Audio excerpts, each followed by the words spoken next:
Hi viewers. இன்னைக்கு மே 6 Mahanadi serial என்னாச்சுன்னு சொல்லி பார்க்கலாம். அதுக்கு முன்னாடி எங்கள் சேனல் சப்ஸ்கிரைப் பண்ணாதவங்க மறக்காம சப்ஸ்கிரைப் பண்ணுங்க. இன்னைக்கு செமையான எபிசோடு. இன்னைக்கு என்ன அப்படின்னு சொல்லி பார்த்தீங்கன்னா, இங்கே வந்து எல்லாருமே வந்து என்கேஜ்மெண்ட்க்கு அப்படியே பரபரப்பாக இருக்கிறாங்க.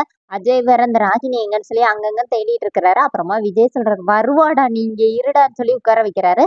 அப்புறம் அஜயோட தங்கச்சி வந்து காவேரி கிட்ட வந்து நம்ம 2 பேரும் போய் அவங்கள பார்த்துட்டு வரலாமா அப்படின்னு விஜய் என்ன நினைக்கிறாரு, இவ எங்க போவா அப்படின்னு சொல்லி நினைச்சோன்னே, காவேரி வா போலாம்னு சொல்லிட்டு கூட்டு போனோடனே, விஜய் அப்படியே பாக்குறாரு, இவ சரியில்லையே அப்படின்னு சொல்லிட்டு, இங்க வந்து காவேரி வந்து ராகினி கிட்ட பேசிட்டு இருக்காங்க. எல்லாருமா போயிடுறாங்க. அப்புறமா செல்ஃபி எல்லாம் எடுத்துட்டு விஜய் காவேரி கிட்ட பேசியிருக்கும்போது, ராகினி வந்து உன் முகத்துல பயம் தெரியுதே, நான் நீயும் இதெல்லாமோ பண்ணி பார்த்தா எதுவும் முடியலன்னொடனே சரண்டர் ஆயிட்டியா அப்படிங்கிற மாதிரி கிண்டலா பேசிட்டு இருக்காங்க. அப்புறமா பசுபதி வராரு. அப்ப ராகினி என்ன சொன்னாங்கன்னா, என்னோட சந்தோஷமே உங்க வீட்டுக்குள்ள வந்து உனக்கு சித்திரவதைப்படுத்துவேன் பாத்தியா, அதுலதான் இருக்குது அப்படிங்கிற மாதிரி 2 பேரும் இதா பேசிட்டு இருக்கும்போது, காவேரி மட்டும் ரொம்ப கூலா ஜாலியா சிரிச்சு பேசிட்டு இங்க வந்துடுறாங்க. இப்ப விஜய் வந்து காவேரியை பார்த்தோன்னே, எங்க போனவா செல்ஃபி எடுத்துக்கலாம் சொல்லிட்டு காவேரியை வந்து தோள் மேல கை போட்டு செல்ஃபி எடுக்கிறாரு. இப்படி இங்க திருப்பி அங்க திருப்பி செல்ஃபி எடுத்துட்டு இருக்கிறாரு. அங்க உட்கார்ந்து இருக்கிறவங்க எல்லாம், இதுதான் மூத்த மருமக போல, நல்லா அழகா இருக்கல்ல, அவ கட்டியிருக்கிற புடவை காஸ்ட்லியா இருக்கும் போல, நகை அழகா இருக்குது, இந்த மாதிரி அவங்க எல்லாம் பேசிட்டு இருக்காங்க. அப்போனே காவேரி கேக்குறாங்க, இதுக்கு தானே இந்த சீனை போட்டீங்க? ஆனா பாஸ், இந்த பொம்பளை வேஷம் போட்டு நடக்கவே முடியல பாஸ், ரொம்ப கஷ்டமா இருக்குது, இதெல்லாம் எப்படா கலட்டுவோன்னு இருக்குது. சோ அப்படி சொல்லிட்டு காவேரி போயிடுறாங்க. அப்ப விஜய் யோசிக்கிறாரு, இவ பொம்பளை தானே, இவ என்ன பேசிட்டு போறா அப்படிங்கிற மாதிரி அவர் நின்று யோசிச்சுட்டு இருக்கிறாரு. இங்க என்ன ஆகுதுன்னா, எல்லாருமா வந்து என்கேஜ்மெண்ட்டுக்கு வந்து ராகினி எல்லாம் கூட்டிட்டு வந்துடுறாங்க.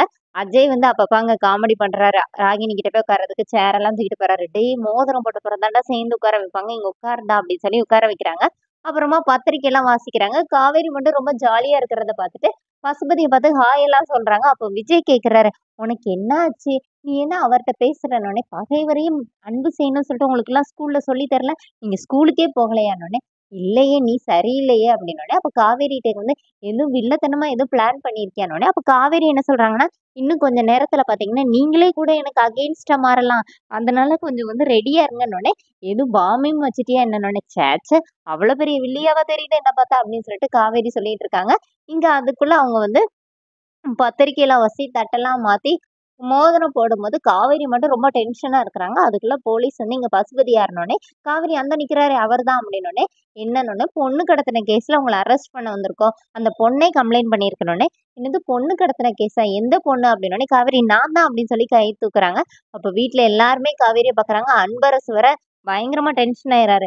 என்னம்மா இவ நகைப்பட்டு இங்க மினிக்கிட்டு நிக்கிறா, இவரை கடத்திட்டான்னு சொல்லி கம்ப்ளைண்ட் கொடுத்திருக்கா அப்படின்னு சொல்லி கத்துனோடனே, காவேரி சொல்றாங்க, இப்ப கடத்தல, நானும் இவரை கொடைக்கானல் போனோம்ல, அங்க வச்சு இவரை என்ன கடத்திட்டு போய் சித்திரவதை பண்ணாரு அப்படின்னோடனே எல்லாருமே அமைதியா இருக்கிறாங்க. அப்ப தாத்தா என்னமா சொல்றனோடனே, தாத்தா எங்க 2 பேரையும் நீங்க கொடைக்கானல் அனுப்பிட்டு ஒரு நாள் எங்களை ஃபுல்லா போன் எடுக்கலன்னு டென்ஷனா இருந்தீங்கல்ல, அன்னைக்கு இதுதான் நடந்துச்சுன்னு சொல்லி காவேரி எல்லாமே சொல்றாங்க. அப்போ உடனே எல்லாரும் வந்து அன்னைக்கு நடந்ததுக்கு இப்ப ஏன் கம்ப்ளைண்ட் கொடுக்குறா அப்படின்னு சொல்லி எல்லாருமே காவேரிட்ட கேக்குறாங்க. அப்ப காவேரி என்ன சொல்றாங்கன்னா, என்ன கடத்தினது அவரும் ஒத்துக்கிட்டாரு, ராகினி அங்கதான் இருந்தா அவளும் அமைதியா இருக்கிறாரு, என்ன காப்பாத்துனது என்ன கியூட்டி ஹஸ்பண்ட் இவர் தான், அவரே அமைதியா இருக்கிறாரு, நீங்க என்ன எல்லாருமே என்ன கேக்குறீங்க, இவர் இவ்வளவு நாள் தலைமறைவா இருக்கிறாரு சொல்லி கொடைக்கானல் ஸ்டேஷன்ல இருந்து சொல்லிக்கிட்டே இருந்தாங்க. என்ன கடத்தி சித்திரவதைப்படுத்தின ஒருத்தன் எங்க வீட்லயே வந்து என்கேஜ்மெண்ட்டுக்கு இப்படி ஜாலியா சுத்திட்டு இருப்பாரு, நான் உட்காந்து வேடிக்கை பார்த்துட்டு இருப்பேனா, அதனாலதான் நான் மறுபடியும் கம்ப்ளைண்ட் கொடுத்து எல்லா எவிடன்ஸையும் கொடுத்தேன் அப்படின்னோடனே, இப்ப தாத்தா கிட்ட அன்பரசு என்ன இதெல்லாம் அப்படின்னு கேட்கும்போது, தாத்தா என்ன சொல்றாருன்னா, இது எனக்கு முன்னாடியே தெரிஞ்சிருந்தா நான் அதை வேற மாதிரியே ஹேண்டில் பண்ணிடுவேன், அவனை புடிச்சிட்டு போங்கன்னு சொல்லி தாத்தாவும் சொல்லிடுறாரு. இப்ப போலீஸ் வந்து பசுபதி இழுத்துட்டு போகும்போது அன்பரசு மட்டும் பின்னாடியே ஓடுறாரு. ராகினி வந்து பின்னாடியே வரும்போது அஜய் கையை பிடிச்சிட்டு, இங்க பாரு, இப்ப என்கேஜ்மெண்ட்டை முடிச்சிடலாம், அவர் வெளியில வந்த அப்புறம் கல்யாணத்தை பண்ணிக்கலான்னு நீனா அப்படின்னு சொல்லிட்டு மாலையை கழட்டி போட்டுட்டு ராகினி ஓடிடுறாங்க. அப்ப காவேரி சொல்றாங்க, எப்போ உனக்கு என்ன பேசுன்னே தெரியலையா அப்படின்னு. காவேரியோட ரியாக்ஷன் எல்லாமே இன்னைக்கு ரொம்ப கியூட்டா இருக்குது. பசுபதியை வந்து கூட்டிட்டு போயிடுறாங்க. அதோட என்னோட எபிசோட் எண்ட் பண்ணியிருக்காங்க. தேங்க்ஸ்.